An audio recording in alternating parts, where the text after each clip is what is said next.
नमस्कार, आप देख रहे हैं लेट्स न्यूज चैनल। तारीख हो गई आज 20 मार्च 2025 दिन गुरुवार। बात करते हैं आज के मुख्य समाचार में देश दुनिया की 10 बड़ी खबरों पर, जहां पर आज की पहली खबर, आतंकवादी या तो जेल जाएंगे या जहन्नुम। गृह राज्य मंत्री नित्यानंद राय ने कहा कि दृढ़ संकल्प के साथ आतंकवाद का समन्वय किया जाएगा और आतंकवादी या तो जेल जाएंगे या तो जहन्नुम। राज्यसभा के प्रश्नकाल के दौरान पूरक प्रश्नों का जवाब देते हुए उन्होंने यह बात कही। नित्यानंद राय ने कहा कि आतंकवाद को कतई बर्दाश्त नहीं करने वाली नीति के तहत उठाए गए कठोर कदमों के कारण आज देश में आतंकी गतिविधियों में 71% की कमी आई है।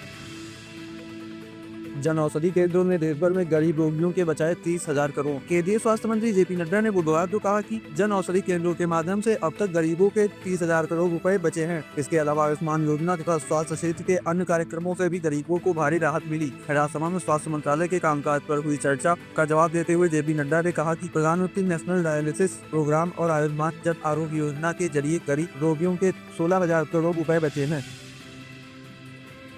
13 महीने बाद खाली हुआ शंभू बॉर्डर। पंजाब पुलिस ने किसानों को हटाया न्यूनतम समर्थन मूल्य एमएसपी सहित अन्य मांगों को लेकर पंजाब हरियाणा के शंभू बॉर्डर पर 13 महीने से धरने पर बैठे किसानों को हटा दिया गया। पुलिस ने शंभू बॉर्डर पर किसानों द्वारा बनाए गए अस्थायी मंच को हटा दिया। किसानों के रहने के लिए बनाए गए तंबू आदि को भी हटा दिया गया। किसान नेता जगजीत सिंह डल्लेवाल, सरवन सिंह बंदेर सहित करीब 200 किसानों को हिरासत में लिया गया। इधर आंदोलनरत किसानों पर पंजाब पुलिस द्वारा की गई इस कार्रवाई की भाजपा, कांग्रेस, शिरोमणि अकाली दल सहित अन्य दलों में नेताओं ने आलोचना की है।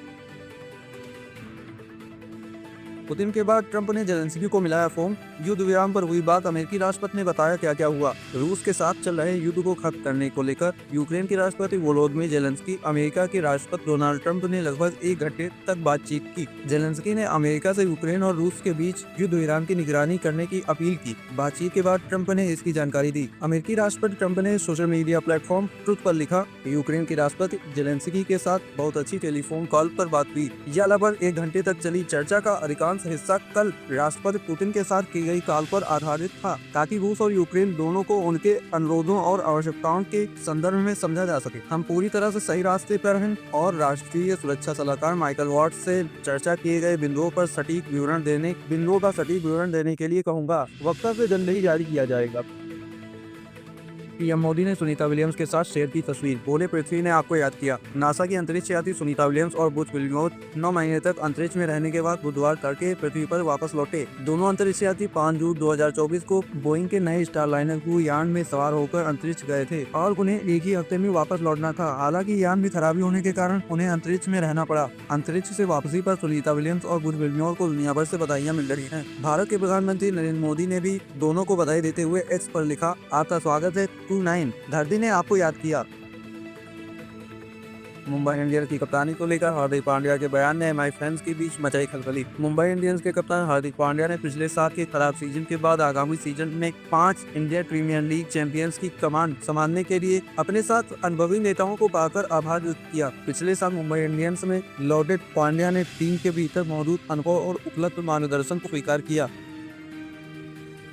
जनहित के कार्यों में लापरवाही स्वीकार नहीं, गड़बड़ी हुई तो कार्रवाई तय। मुख्यमंत्री योगी आदित्यनाथ ने जनहित के कार्यों में लापरवाही को अस्वीकार बताया। उन्होंने कहा कि अच्छे लोगों की कहीं कोई कमी नहीं है, इन्हें प्रोत्साहन मिलना चाहिए। मुख्यमंत्री ने बुधवार को लाल बहादुर शास्त्री भवन स्थित सीएम कमांड सेंटर का निरीक्षण किया और प्रदेश भर में विभिन्न विभागों और परियोजनाओं के परफॉर्मेंस की जानकारी ली। उन्होंने विभागों को आवश्यक दिशा निर्देश देते हुए कहा कि सिर्फ 3 कैटेगरी A, B और C के तहत विभागों और योजनाओं की मॉनिटरिंग की जानी चाहिए। इसके तहत जनपद स्तर पर प्रतिदिन अल्टरनेट दिनों में साप्ताहिक और वार्षिक समीक्षा की जानी चाहिए।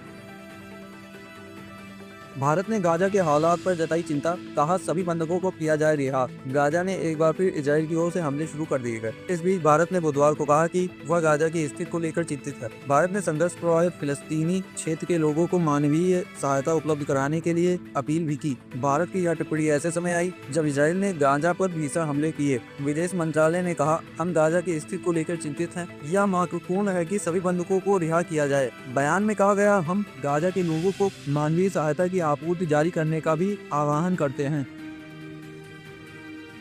92,000 पहुंचा 10 ग्राम सोने का भाव। शादी विवाह के सीजन से पहले ज्वेलरी दुकानों की जबरदस्त खरीदारी के बीच बुधवार को एक बार फिर सोने की कीमतों में बड़ा उछाल देखने को मिला। राजधानी दिल्ली में 99.99% शुद्धता वाले सोने की कीमत 700 रुपए के उछाल के साथ 91,950 रुपए प्रति 10 ग्राम लाइफ टाइम हाई पर पहुंचा। बताते चले कि मंगलवार को 99.9% शुद्धता वाला सोना 91,250 रुपए प्रति 10 ग्राम पर बंद हुआ। इसके साथ ही 99.5% शुद्धता वाला सोना आज 700 रुपए बढ़कर 91,500 रुपए प्रति 10 ग्राम की रिकॉर्ड पर पहुंचा।